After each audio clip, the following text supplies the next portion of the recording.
Di awal film, kita diperlihatkan dengan seorang tabib bernama Lee dan seorang muridnya bernama Dan Yi yang berniat untuk mengobati seorang paduka raja yang terkena penyakit misterius di kota Hanyong. Sebelum memasuki ruangan paduka raja, tabib Lee berpesan ke muridnya agar tak melihat ke dalam bilik. Namun, saat Dan Yi hendak meletakkan sup yang dibawanya, ia sangat penasaran dan malah melihat ke dalam. Hingga tiba-tiba malam yang sunyi berubah menjadi teriakan yang sangat mencekam.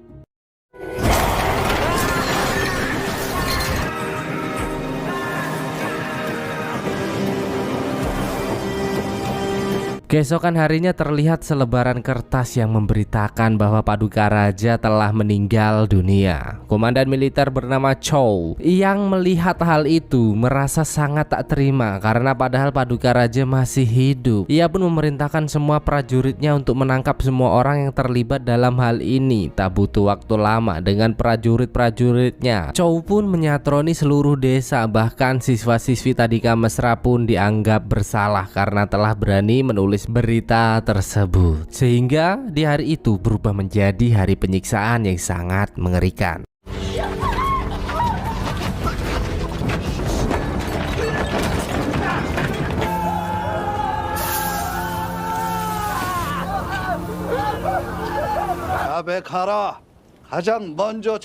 Di sini kita juga diperkenalkan dengan dewan negara bernama Chow Hak-ju yang tak lain ayah dari Chow Il Choli dan terlihat amat sangat marah. Sementara itu putra mahkota bernama Yi Chang yang penasaran dengan keadaan ayahnya pun pergi ke istana untuk mencari tahu apa yang sebenarnya telah terjadi. What happened ayah naon with my grandpapa? With my papa. Namun setibanya di sana, paduka ratu yang tak lain ibu tiri dari Yi Chang datang menemuinya dan menyuruhnya untuk pergi. Get out away. Paduka ratu beralasan bahwa paduka raja terkena penyakit campak dan jika Yi Chang menemuinya maka ia akan tertular lalu meninggoy juga. Yi Chang tak peduli dengan hal itu, namun semakin ia memaksa untuk masuk semakin tegas pula paduka ratu melarangnya. Hingga dengan berat hati Yi Chang pun pergi meninggalkan tempat tersebut. 멋들하느냐 세자를 매시지 않고.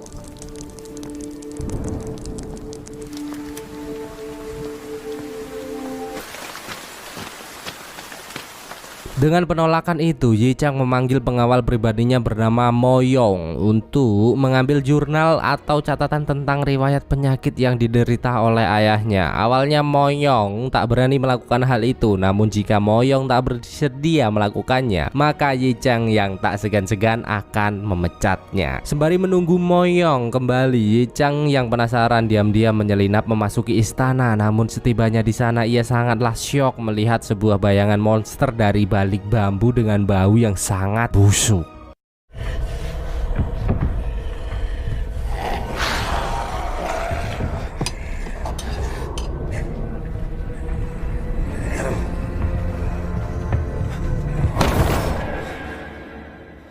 Namun tiba-tiba Il dan prajuritnya datang menghentikan langkah pria tersebut. Yi Chang pun memberitahu bahwa ia baru saja melihat sosok monster yang sangat menyeramkan. Namun Il mengatakan bahwa Yi Chang hanya sedang bergurau dan halusinasi. Melihat respon dari Il, Yi Chang pun terus memaksa untuk masuk. Namun tiba-tiba Il menodongkan katananya kepada Yi Chang yang tentu saja membuatnya sangat kaget. Apakah boleh komandan militer mengacungkan pedangnya kepada putra mahkota?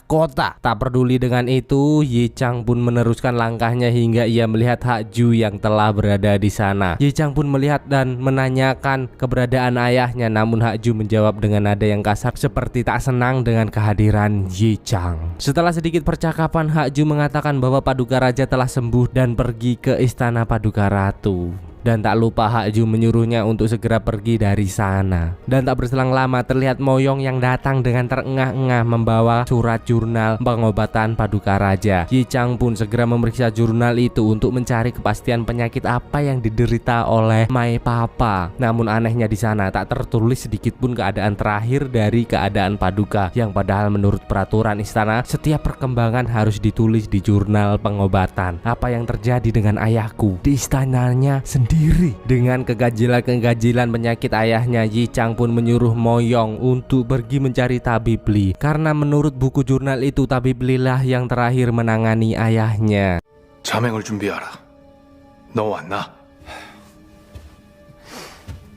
Singkat cerita, di desa kecil bernama Dongnai terlihat seorang perawat cantik sedang menangani pasien-pasiennya. Wanita itu bernama Xiao Bei yang tak lain adalah murid pertama dari tabib Li. Di sana juga terlihat seorang pasien bernama Yongxin yang terus menggerutu, kasihan melihat para warga kelaparan. Namun mau bagaimana lagi, memang keadaan sedang tidak baik-baik saja dan panen tidak dapat hasilnya. Hingga tabib Li yang telah dinanti-nanti kedatangannya pun kembali. Mereka pun menyambut ramah tabib tersebut. Namun ada yang aneh saat tabib itu datang, terlihat sebuah kotak yang dibawanya, dan saat kotak itu dibuka ternyata berisi mayat Dan I yang tewas sangat mengenaskan seperti baru saja diterkam hewan buas.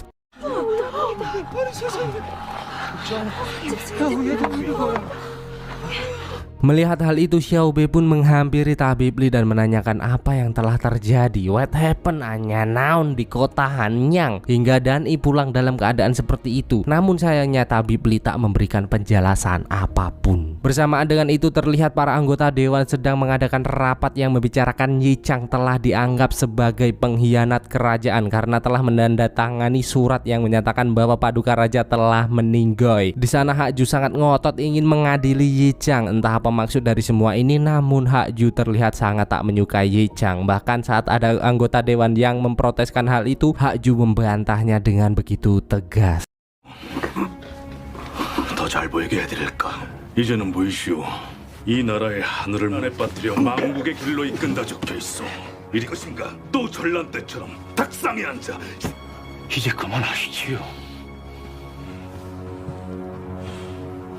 Di sisi lain, Yi Chang yang ditemani Mo Yong mulai mencari informasi keberadaan tabib Li dan menemui seseorang yang sempat membantunya. Pria itu mengatakan bahwa tabib Li telah kembali ke Dongnai bersama muridnya yang tewas dengan luka yang mengerikan. Namun ia tak mengetahui pasti apa penyebabnya. Saat Mo Yong mengajak Yi Chang kembali ke istana, Yi Chang mengatakan berniat pergi ke Dongnai untuk menemui tabib Li. Mo Yong yang mendengar hal itu pun sedikit heran, bagaimana mungkin mereka dapat menempuh perjalanan sejauh itu hanya berdua saja. Yi Chang pun memberitahu bahwa ia telah menandatangani surat yang menyatakan bahwa Paduka Raja telah meninggal, dan hal itu membuatnya menjadi buronan kerajaan sekarang. Mo Yong pun heran, mengapa putra mahkota melakukan hal itu, dan sebagai pengawal pribadi yang setia, Mo Yong pun bersedia untuk menemaninya pergi ke Dongnai.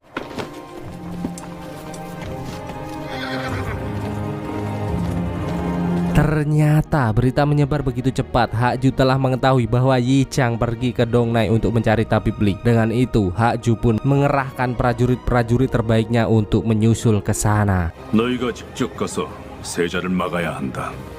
금군의 정예부대 50이 그 뒤를 반드시 막아야만 한다. Kembali ke Dongnai, setelah Xiao Bei selesai mencari ramuan, ia melihat para warga yang sedang asik makan bersama. Ia pun sangat heran, daging dari mana yang mereka makan. Xiao Bei pun pergi ke dapur dan menemui Yoqing untuk menanyakan asal daging tersebut. Yoqing beralasan bahwa tak tega melihat para warga kelaparan dan pergi berburu rusa untuk memenuhi gizi mereka. Namun saat Xiao Bei memeriksa kuali itu, tak disangka ia menemukan potongan jari manusia yang artinya what the fuck man? Apakah iya itu daging dari mayat Dan I kok dimakan? Kanibal jadi kalian ya.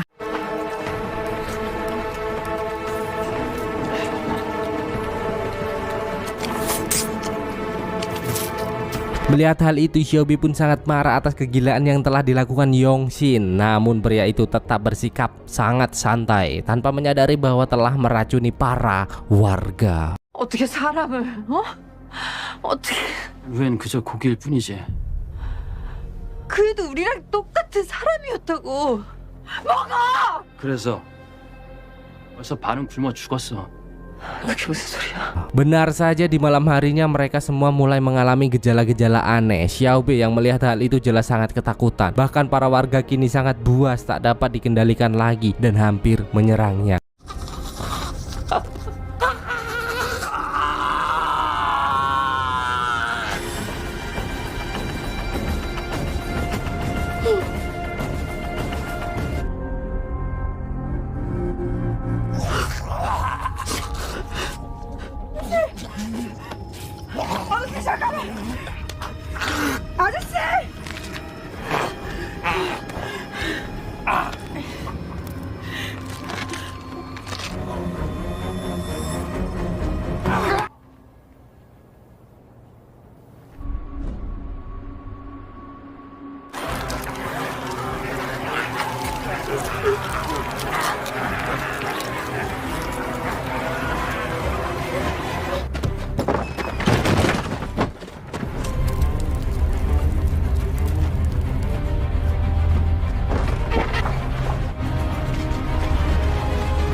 tersebut. Singkat cerita, setibanya di pondok tabib Li, Yi Chang dan Mo Yong merasa ada yang aneh melihat tempat ini sangat begitu sepi. Setelah mereka berhasil masuk, mereka sangat syok. Bambu-bambu runcing yang berlumuran saus tomat di mana-mana. Hingga saat menelusuri tempat itu, Yi Chang tak sengaja terjatuh dan melihat banyak sekali mayat yang diikat menjadi satu dan diletakkan di kolong lantai.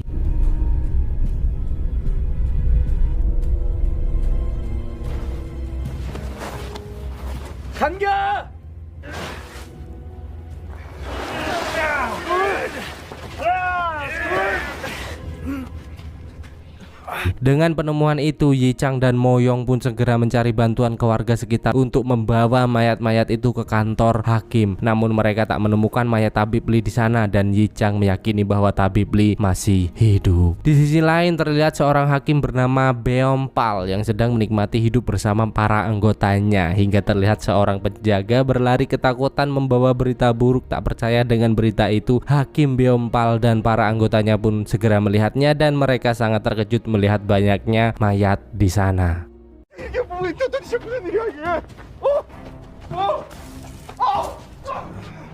Beom Pal pun menyuruh para anggotanya untuk segera mencari dalang dari semua ini, dan salah satu seorang prajurit mencurigai Yongshin karena akhir-akhir ini ia melihat Yongshin mengumpulkan bambu di seluruh penjuru Dongnai. Dan Yi Chang yang belum menemukan tabib Li pun fokus pada misinya mengajak Mo Yong untuk melanjutkan pencarian. Bersamaan dengan itu pula, kini beberapa petinggi kerajaan mulai curiga dengan Hak Ju. Mereka merasa bahwa Hak Ju seperti ingin mencelakai putra mahkota dan ingin menguasai kerajaan. Dan kebetulan di tengah-tengah obrolan mereka, seseorang kepala dayang datang memberitahu bahwa telah ditemukan seekor mayat di istana Paduka Raja, dan hal itu memperkuat bahwa Hak Ju menyembunyikan sesuatu.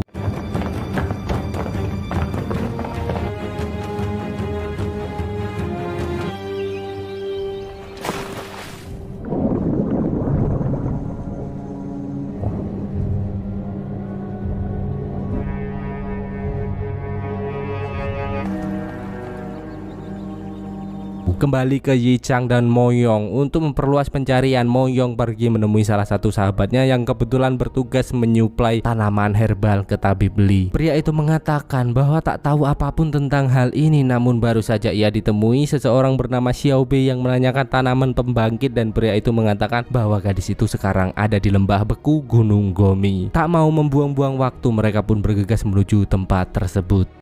엉꼬리라 부르는데 동네 북쪽. 계십시오. 제가 다녀오겠습니다.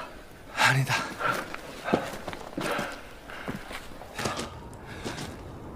이곳은 벌써 한경. 저 제 뒤에 계십시오. 저 위험합니다.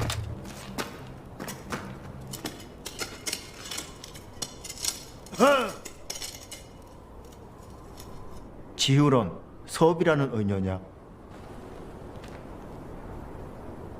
Sesampainya di sana, Yi Chang pun segera menanyakan keberadaan tabib Li ke wanita tersebut, dan Xiao Bei memberitahu bahwa tabib Li tak berhasil selamat. Xiao Bei juga mengatakan bahwa semua ini terjadi akibat dari tanaman pembangkit. Yi Chang yang kurang paham dengan perkataan Xiao Bei pun memberitahu bahwa mayat-mayat yang ditemukan telah dibawa ke kantor hakim untuk penyelidikan. Namun anehnya, Xiao Bei yang mendengar hal itu malah semakin ketakutan. Di sisi lain, Yongshin yang kembali ke pondok tabib Li sangat kaget melihat semua mayat telah dibawa ke kantor hakim. Dengan itu, ia pun bergegas ke sana dan mengingatkan bahwa ini bukanlah mayat sembarangan dan akan hidup kembali. Mendengar hal itu, Yongshin pun dianggap gila dan Hakim Beom Pal menyuruh para prajuritnya untuk menangkap pria tersebut. Tak mau lebih banyak korban berjatuhan, Yongshin pun melawan sembari membakar mayat-mayat di sana. Namun sialnya, jumlah prajurit yang terlalu banyak membuatnya sangat kewalahan.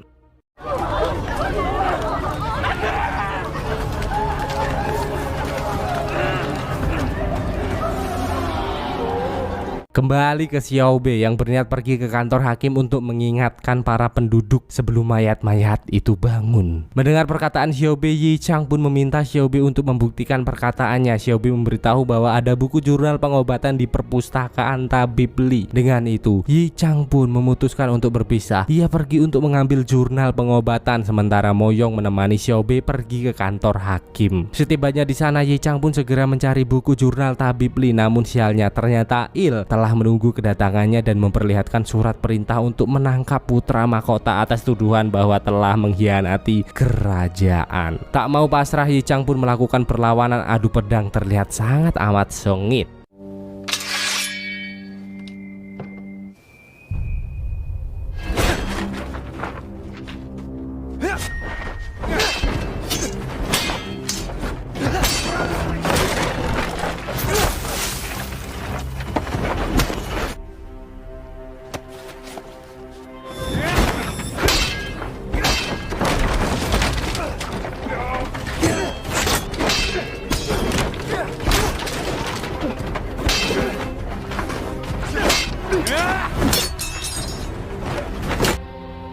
장을 세자로 떠나지 말지 그랬어.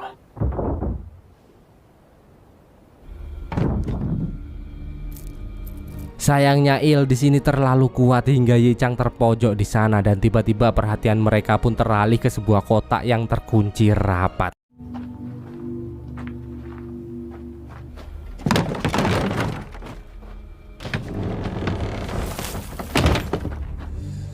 Di sisi lain, Mo Yong dan Xiao Bei yang telah tiba di kantor hakim pun berusaha menjelaskan bahwa perkataan Yongxin benar, itu bukan mayat biasa dan akan kembali hidup saat matahari terbenam. Namun lagi-lagi, perkataan Xiao Bei dianggap nyeleneh dan Hakim Beompal menyuruh prajuritnya untuk menahan mereka.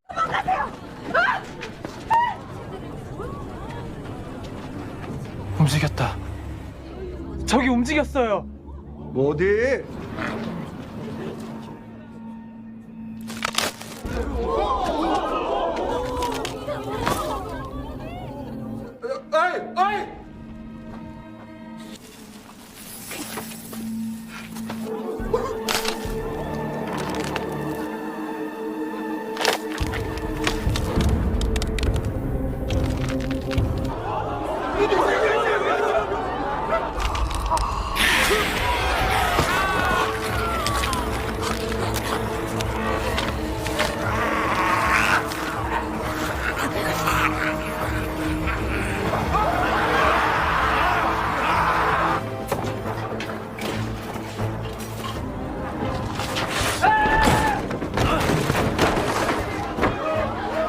Sedikit kilas balik sebelum semua ini terjadi, ternyata sebenarnya Paduka Raja telah meninggal. Namun menurut peraturan kerajaan, agar anak yang dikandung Paduka Ratu dapat menjadi putra mahkota yang sah, Paduka Raja harus menyaksikan kelahiran bayinya. Maka dari itu Hak Ju menyuruh tabib Li untuk kembali menghidupkan Paduka Raja dengan cara apapun, hingga mereka menggunakan tanaman pembangkit dan akhirnya menjadi seperti ini.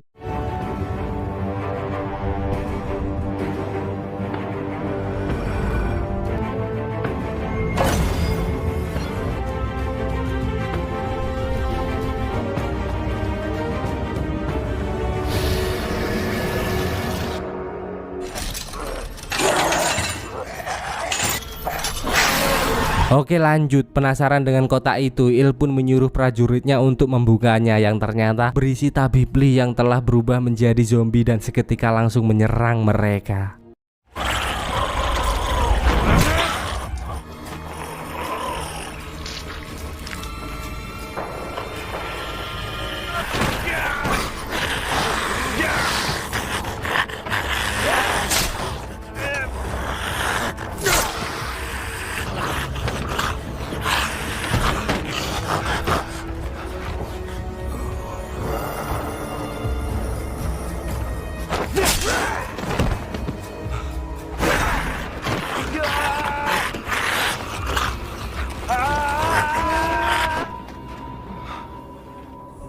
Untung saja saat Il berubah menjadi zombie dan mulai menyerang, Yi Chang berhasil menebas kepala Il dan segera pergi meninggalkan tempat tersebut.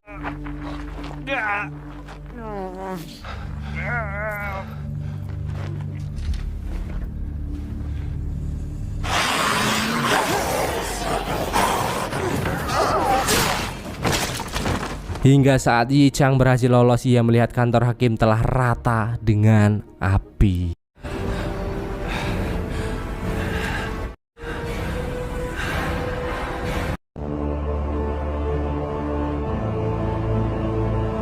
Terlihat Beompal dan beberapa penjaganya yang bersembunyi di bawah lantai. Namun sial, warga yang telah berubah menjadi zombie mengetahui keberadaan mereka. Mereka pun sangat ketakutan dengan zombie-zombie yang terus menyerang hingga Beompal lari ke ruang tahanan untuk menyelamatkan diri. Tak sengaja ia dan satu prajuritnya berhasil masuk ke ruangan tahanan Shiobe. Namun sialnya saat mengunci pintu itu prajurit Beompal malah tergigit yang tentu saja membuatnya semakin ketakutan.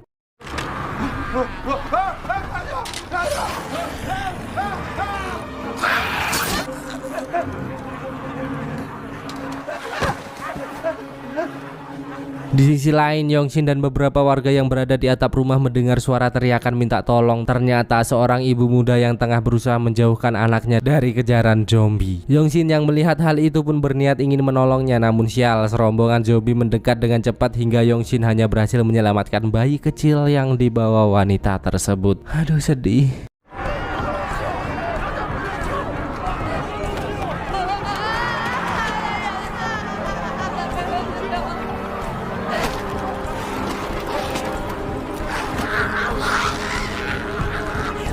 Tak hanya itu, di luar sana ternyata keadaan lebih parah. Bahkan para warga yang berusaha menyelamatkan diri membuat zombie keluar dari kantor hakim dan menyebar ke desa-desa sekitar.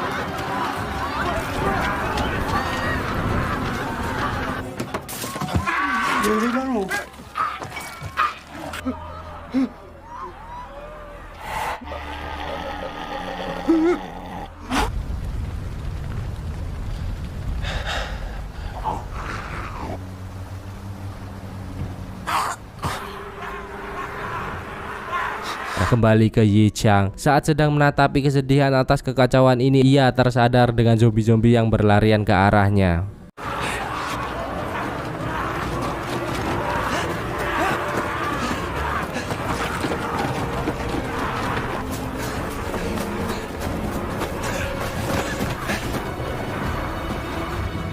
Yichang pun berlari secepat mungkin, namun zombie-zombie itu terus mengejar hingga dari kejauhan terlihat seorang penunggang kuda yang ternyata si Moyong datang untuk menyelamatkan putra mahkota tersebut. Setelah berhasil melumpuhkan zombie-zombie dan berniat membawa Yichang ke bara agar mendapat perlindungan, sialnya kuda yang ia tunggangi tergigit sehingga mereka harus melanjutkan pelarian dengan berngesot-ngesot.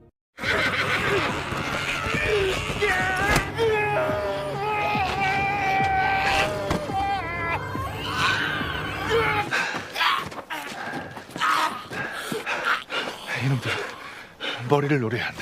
군용으로 가시옵니다.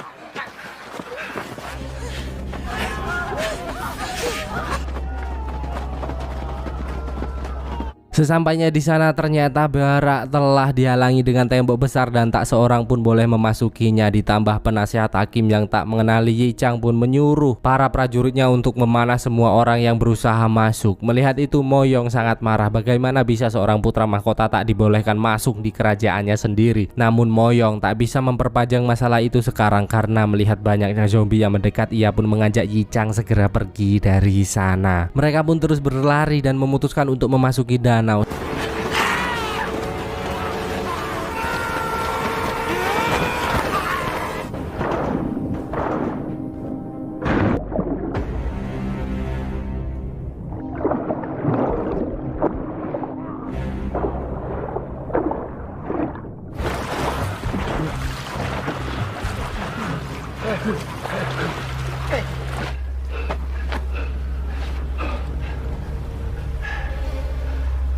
Sementara itu terlihat Hakju dan Paduka Ratu yang sedang memberi makan Baginda Raja sembari memastikan bahwa Paduka Raja masih hidup sampai bayi yang dikandungnya lahir. Hingga saat matahari terbit, zombie-zombie mulai ketakutan dan pergi ke persembunyiannya mereka masing-masing.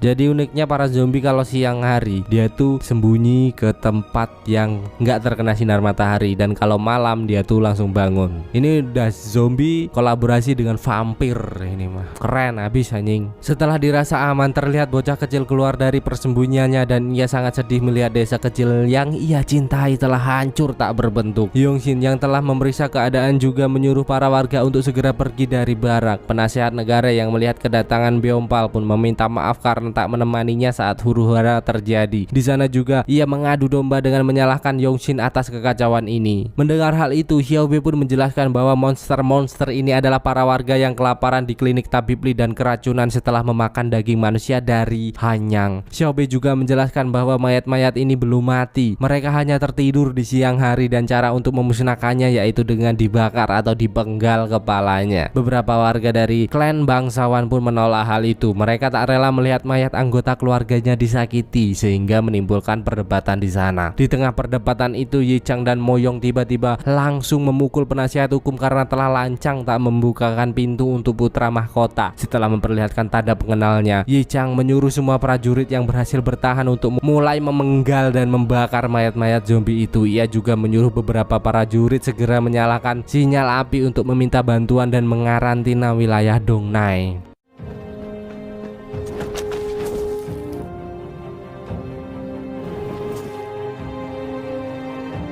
Di sisi lain, terlihat perbincangan ketua pelajar dan salah satu menteri yang sedang membicarakan kecurigaannya bahwa Haju sedang menyembunyikan sesuatu. Tak hanya itu, ketua pelajar juga akan mengajak pahlawan perang bernama Ahyeon untuk ikut dalam misi ini. Salah satu prajurit yang mendengar pembicaraan mereka pun pergi melaporkannya kepada Haju. Prajurit itu sangat khawatir jika Ahyeon benar-benar bertindak dan berpihak ke putra mahkota, maka semua prajurit dan warga akan mengikutinya. Namun dengan santuinya Haju menjawab bahwa Heon tak akan bisa melawan dirinya. Sementara itu terlihat penasehat hakim yang datang menemui Beompal dan memberitahu bahwa kapal-kapal mereka telah hancur dan hanya tersisa satu kapal yang dapat mereka gunakan. Bersamaan dengan itu juga terlihat Xiaobe menjelaskan tentang jurnal pengobatan itu kepada Yichang. Dengan itu ia pun sadar bahwa Paduka Raja telah meninggal. Tak berselang lama, Moyong datang menemuinya dan mengungkapkan kekhawatirannya tentang kematian Komandan Il. Jika Haju tahu putranya telah mati, pasti akan sangat marah. Namun Yichang tak memperdulikan hal itu dan akan menyelesaikan kekacauan ini. Ia juga menyampaikan rencananya untuk pergi ke Sangju menemui Hyun meminta bantuan. Dan kini ternyata Beompal dan para anggotanya diam-diam pergi meninggalkan Dongnai. Terlihat para warga yang sangat ketakutan melihat pemimpinnya pergi meninggalkan mereka begitu saja. Ulah siapa lagi kalau bukan ulah penasehat hakim. Si penjilat egois selalu memikirkan dirinya sendiri. Bayangkan jika sebuah negara diisi dengan 3 orang seperti ini saja, pasti sudah hancur. 이거는 걱정 안 하셔도 됩니다. 혹시 그 은여도 아니다.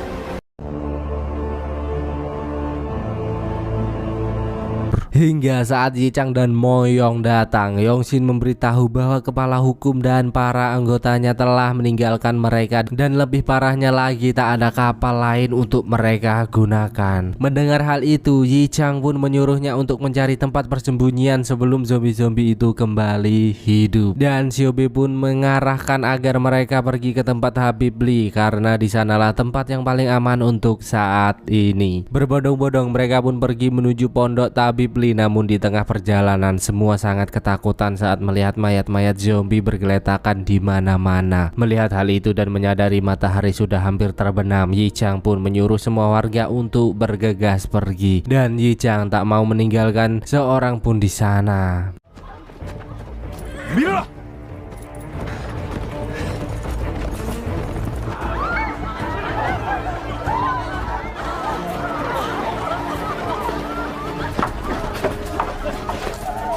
Yongshin yang menyadari bahwa Moyong dan Yichang tertinggal pun kembali untuk menyusul mereka, dan ternyata gerobak yang dibawa Yichang tersangkut di sana. Melihat zombie-zombie yang mulai hidup kembali, Moyong mengajak Yichang untuk segera pergi meninggalkan mereka. Namun Yichang bertekad akan menjadi pemimpin yang bertanggung jawab dan tak akan meninggalkan satu warga pun demi keselamatannya. Lihat deh bro, deg-deg seranjay.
Setelah itu Yichang pun menyuruh para warga yang sakit bersembunyi ke dalam, sementara orang-orang yang masih bisa bertarung akan menemaninya menjaga gerbang tersebut. Di sisi lain, saat Beompal sedang menikmati perjalanan bersama penasehatnya, tiba-tiba terdengar suara aneh dari bawah kapal yang ternyata salah satu orang yang mereka bawa menyembunyikan jasad anaknya yang telah berubah menjadi zombie. Hingga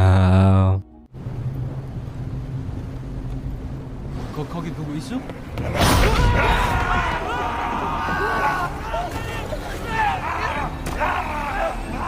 kembali ke pondok setelah melewati malam yang panjang, para warga tak lupa berterima kasih atas keberanian yang Yichang lakukan, dan bahkan tak hanya itu, Yichang juga memberi daging yang disimpannya untuk dibuat sup dan makan bersama. Terlihat para warga yang begitu senang atas keberadaan Yichang di tempat tersebut. Bersamaan dengan itu pula, Yichang mengatakan kepada Moyong bahwa mereka harus segera menemui Heon. Yongshin yang mendengar hal itu mengatakan bahwa ia berasal dari sana dan bersedia menjadi pemandu jalan untuk mereka. Moyong sedikit heran, siapa sebenarnya Yongshin? Dia seperti rakyat biasa, namun keahliannya dalam menembak dan menggunakan pedang sangatlah hebat. Belum terjawab pertanyaan itu, tiba-tiba mereka dikagetkan dengan kedatangan para prajurit Hakju yang berniat untuk menangkap Yichang atas tuduhan pengkhianatan. Yang ternyata Hakju telah mengetahui bahwa anaknya telah mati, maka dari itu ia akan terus mengejar Yichang sampai kemanapun. Oke, lanjut. Para prajurit Hakju itu pun mulai menembakkan anak panah ke arah mereka, dan tentu saja banyak warga yang tak bersalah menjadi korban. Tak mau berdiam diri, Yichang dan lainnya pun mulai melakukan perlawanan secara diam-diam. Mereka melumpuhkan satu persatu prajurit itu.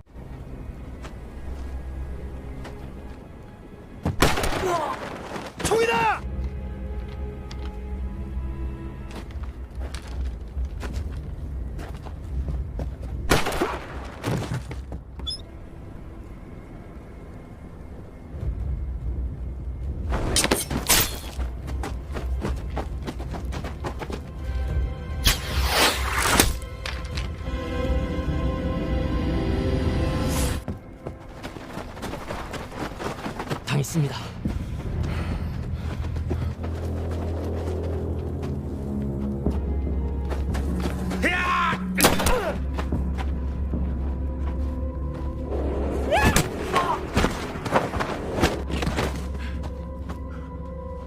Setelah merasa aman, Yongshin menyuruh para warga yang berhasil selamat untuk segera pergi, karena jika terus bersama dengan Yichang akan sangat amat berbahaya. Sementara itu, Yichang dan Moyong pun mengalihkan perhatian dengan cara masuk ke dalam hutan. Merasa telah aman, mereka pun bergegas melanjutkan perjalanan pergi ke Sangju untuk menemui Heon.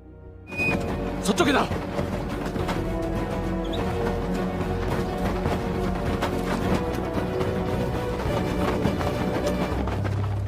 죽었습니다. 이 기사가 우리 신호를 알고 다른 쪽으로 유인했어.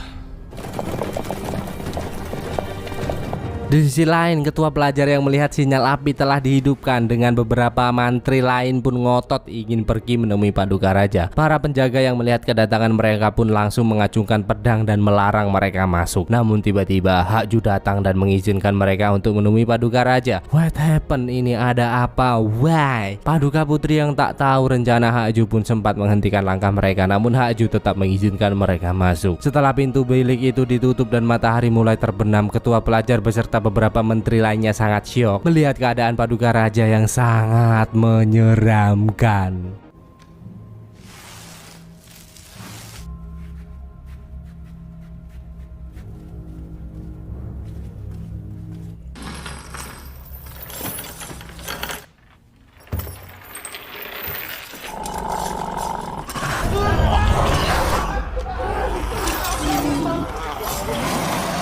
잘 보시오. Dan ternyata Hakju mengizinkan mereka masuk untuk menjebak ketua pelajar karena telah menandatangani surat pernyataan bahwa Paduka Raja telah meninggal. Ya, walaupun dengan wujud seperti ini, namun nyatanya Paduka Raja masih hidup, dan hal itu membuat Hakju dapat memberi hukuman kepada ketua pelajar karena telah dianggap berkhianat. Setelah mereka pergi, Hakju pun menemui Paduka Putri dan memperlihatkan kepala Il padanya. Ia juga memberitahu bahwa akan membunuh Yi Chang dan orang-orang yang menghalanginya tanpa ampun. Dan di sini saya baru tahu bahwa Hakju adalah ayah dari Paduka Putri. Walah, pantesan cowok. 아들을 낳거라. 그것이 네가 해야 할 일이야.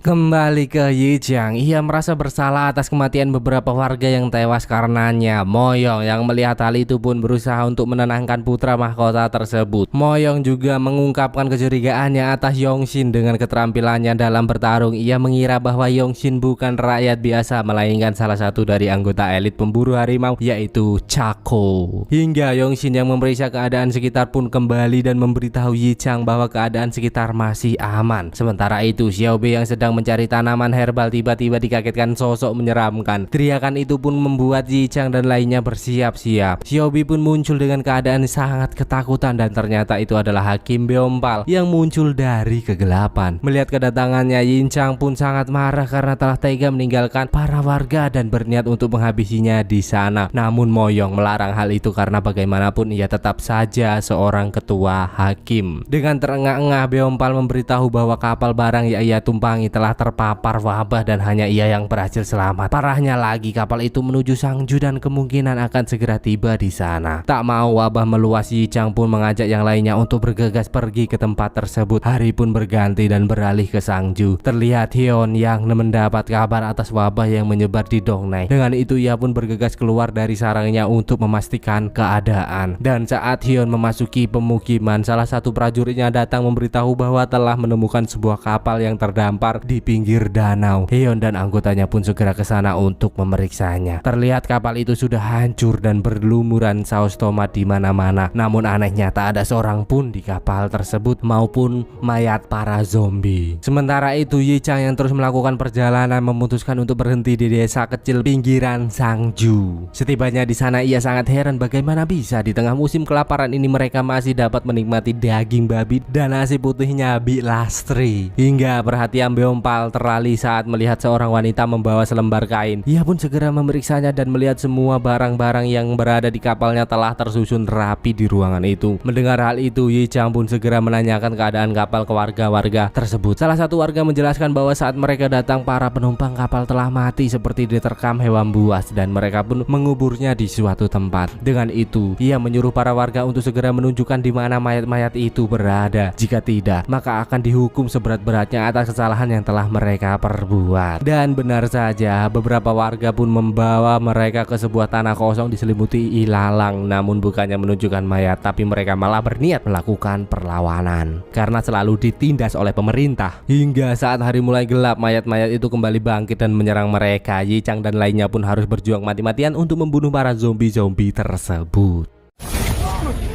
뭐야? 뭐야?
Dengan banyaknya zombie-zombie itu tentu saja membuat Ye Chang sangat kewalahan, hingga tiba-tiba busur panah berapi berterbangan ke arah mereka yang ternyata pasukan Heon datang membantu pertempuran tersebut. Terlihat Heon yang bertarung dengan sangat lincah dan mematikan. Tak salah jika ia didompatkan sebagai pahlawan perang.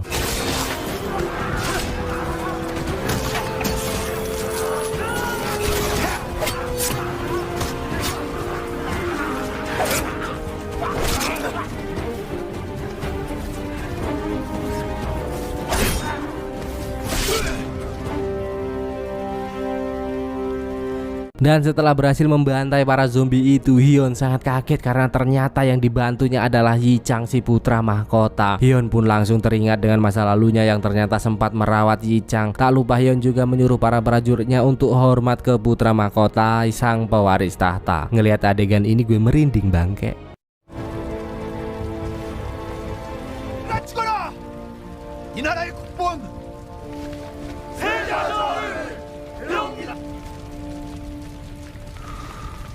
세상에.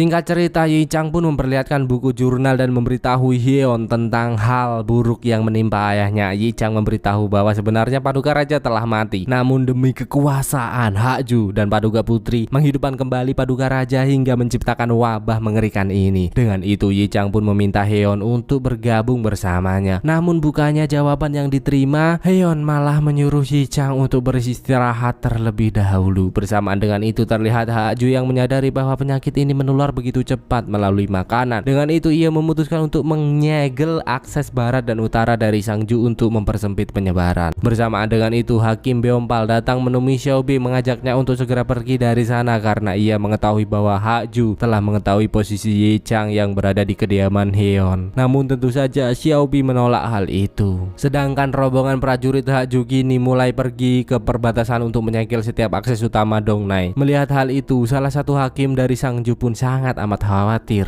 Sementara itu di istana terlihat Paduka Ratu memasuki sebuah ruangan pertempuran dipimpin oleh Hakju yang mendeklarasikan Paduka Ratu akan menjadi pemimpin untuk sementara. Setelah memutarbalikkan fakta tentang pengkhianatan Yi Chang dan akan memberikan hukuman berat bagi siapapun yang menentang hal itu.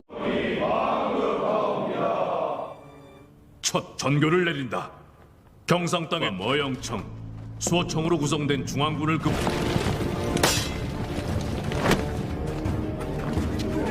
자도와 우도를 봉쇄한다.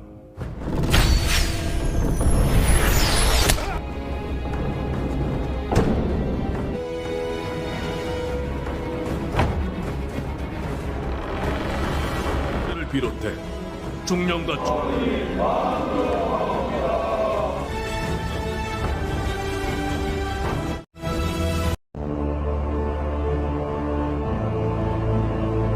Singkat cerita, Hakim Sangju yang menyadari bahwa ini persangkutan dengan Yi Chang pun pergi menemui Heon untuk menunjukkan keberadaannya. Dengan santunya Heon pun mengajak mereka untuk menemui Yi Chang. Sementara itu saat Yi Chang dan Moyong sedang asik mengelap pedangnya, tiba-tiba mereka dikagetkan suara di luar yang ternyata kepala prajurit telah datang untuk membawa kembali Hanyang. Bersama dengan itu Heon pun datang menentang hal tersebut. Bagaimana bisa prajurit kerajaan menangkap putra mahkota hanya karena tersahut oleh ketamakan kekuasaan dan dan kerakusan Hakju. Hyun pun mengeluarkan anggotanya dan untuk membunuh para prajurit yang berniat jahat kepada Yi Chang untuk membuktikan keseriusannya dalam melindungi putra mahkota. Seketika Yi Chang pun teringat dengan perkataan dari Hyun saat itu dan masalah pun kembali muncul. Salah seorang penjaga datang melaporkan bahwa para warga dari segala penjuru berkumpul di gerbang untuk mencari tempat berlindung. Melihat hal itu, Hakim Sang-ju menegaskan bahwa tidak ada yang diperbolehkan masuk karena banyaknya pengungsi akan membuat stok makanan sangat berkurang. Yi Chang sebagai putra mahkota pun membuka suara demi keselamatan rakyatnya. Ia menyuruh para penjaga untuk segera membuka gerbang itu dan bahkan Yi Chang berlaku tegas kali ini. Dengan aparat yang bodoh seperti Hakim Sang-ju, maka akan banyak rakyat yang mati sia-sia. Dengan itu Yi Chang juga mencopot jabatan itu dari pria tua tersebut. Setelah itu Yi Chang dan Hyun mulai menyusun rencana untuk menghadapi masalah ini. Dengan medan yang strategis, Yi Chang yakin dapat memanfaatkannya dengan baik jika bekerja sama. Tak mau membuang-buang waktu setelah para warga masuk, mereka pun bekerja sama untuk menyiapkan semuanya.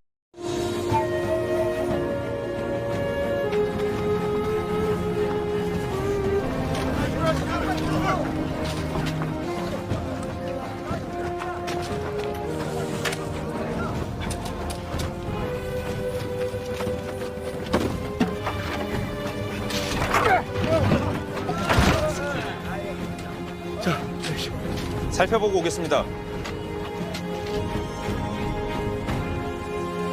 Di sisi lain terlihat wanita hamil yang siap melahirkan, namun bayi yang mereka nanti-nanti hanyalah laki-laki. Dan saat Paduka Ratu hendak mandi, tadi niatnya sih mau ngintip dikit ya guys ya, tapi malah menemukan sebuah fakta yang mencengangkan, yaitu Paduka Ratu hanya pura-pura hamil demi menguasai kerajaan. Gila cuk, lagi-lagi dengan berbagai cara di luar nalar demi kekuasaan yang ia dan ayahnya inginkan, dia pura-pura hamil. Motherfuck man. Singkat cerita, ditemani Beompal, Xiaobi mencari tanaman herbal ke tengah hutan hingga tiba-tiba hakim itu tak sengaja mengatakan lembah beku area terlarang. Seketika Xiaobi pun teringat dengan tanaman pembangkit yang selama ini menjadi penyebab wabah ini. Ia pun segera ke sana dan ternyata benar, inilah sejatinya lembah beku yang ditumbuhi oleh tanaman-tanaman pembangkit.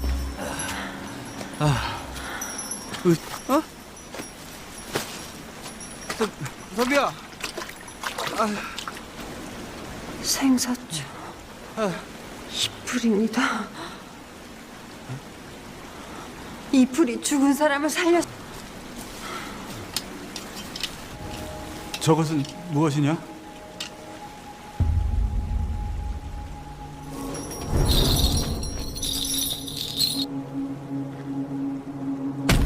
Sementara itu terlihat Yongshin yang tengah mengajari para warga menggunakan senapan. Hingga saat matahari mulai tenggelam, Moyong menyuruh semuanya kembali ke posisi masing-masing untuk menghadapi malam yang begitu panjang dan mengerikan.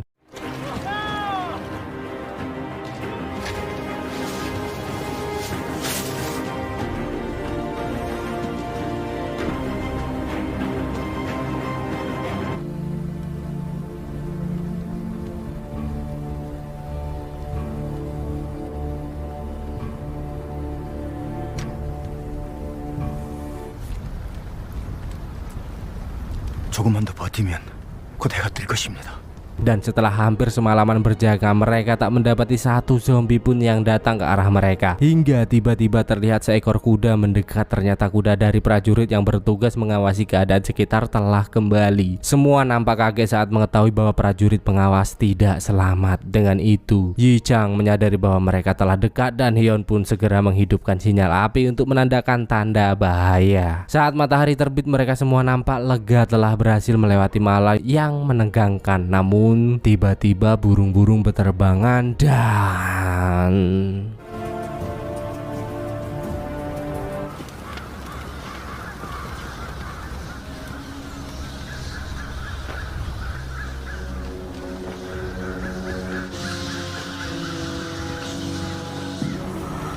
햇빛이 아니야.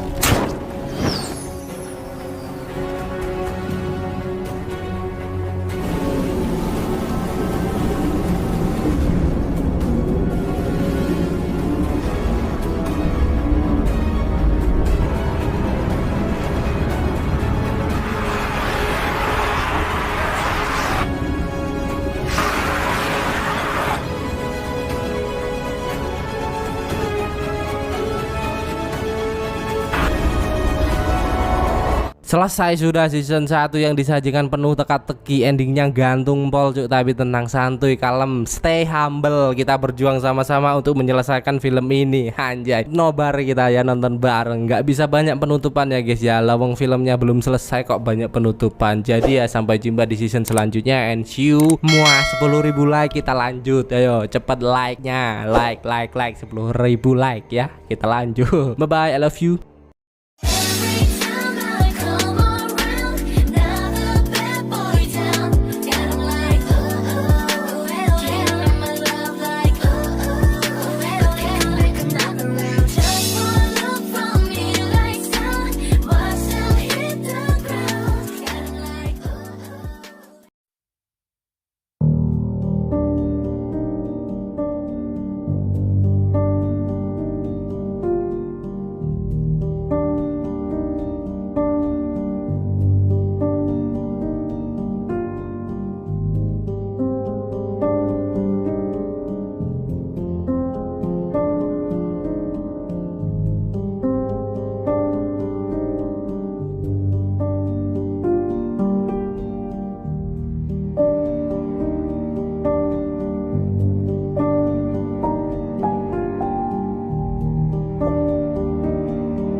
예.